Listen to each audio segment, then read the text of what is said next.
Welkom by ons kanaal. Hierdie video is spesiaal gemaak vir kinders met ADHD en die wat sukkel om te konsentreer. Ons hou die beelde kalm en eenvoudig sodat niks jou fokus sal versteur nie. Hier leer ons op 'n prettige en maklike manier wat jou sal help om beter te fokus en lekker saam te leer. Hoe om jou video's te kyk en notas te maak. Begin met 'n lekker rustige plek. Kry 'n stil plek waar jy kan fokus sonder dinge wat jou aandag gaan aflei. Hou jou notaboek en pen naby. Maak seker jy het 'n notaboek of papiere en 'n pen reg, so is jy gereed om dadelik te skryf. Luister en kyk vir sleutelidees. Luister mooi en kyk na die prente in die video. Skryf net die belangrike woorde of gedagtes neer. Hou dit kort en eenvoudig.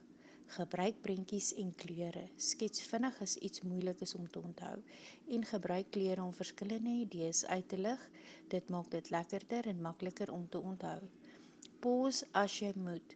Druk pause as jy iets weer wil hoor of as jy 'n bietjie dinktyd nodig het. Jy kan selfs terugspeel om 'n deel weer te kyk. Skryf vrae neer.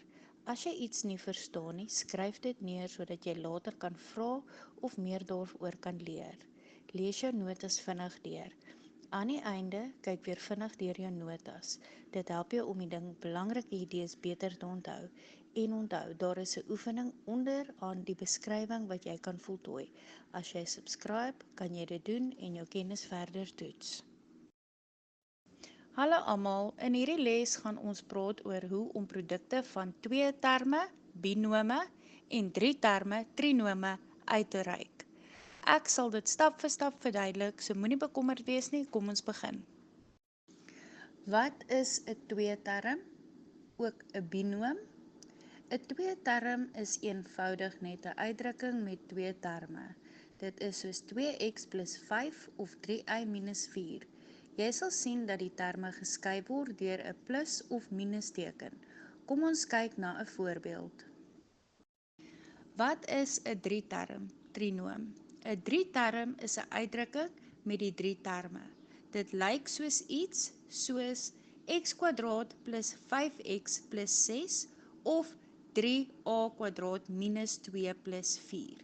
Sien jy die 3 terme? Dit is presies hoe 'n trinoom lyk.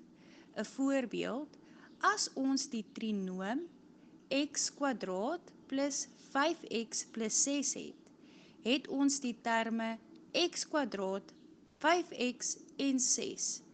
Nou gaan ons sien wat gebeur as ons 'n 2-term en 'n trinoom met mekaar maal. Produk van 'n 2-term en 3-term, binoom en 'n trinoom. Nou kom die lekker deel. Ons gaan sien hoe ons die produk van 'n 2-term en 'n trinoom kan doen. Kom ons neem die 2-term x plus 2 en die trinoom x² plus 3x plus 4. Ons gaan elke term van die 2-term vermenigvuldig of maal met elke term van die trinoom. So. Neem x en vermenigvuldig dit met elke term van die trinoom. Neem 2 en vermenigvuldig dit met elke term van die trinoom. Die hakkie x plus 2 hakkie. Nou het ons die resultate. Versamel soortgelyke terme. Nou gaan ons al die soortgelyke terme bymekaar sit. x² plus 3x² plus 2x² plus 4x plus 6x plus 8. Ons kry dan die finale antwoord. x² plus 5x² plus 10x plus 8. Dit is dit vir vandag. Ek hoop jy het die les verstaan en ek weet jy sal lekker oefen om al hierdie vaardighede te bemeester. Moenie vergeet om die video te like en te subscribe vir meer lekker lesse. Tot volgende keer. As jy belangstel in die oefening, los jou e-pos in die kommentaar en ek sal dit graag na jou stuur. Maak seker jy is ingeskryf om toegang te kry.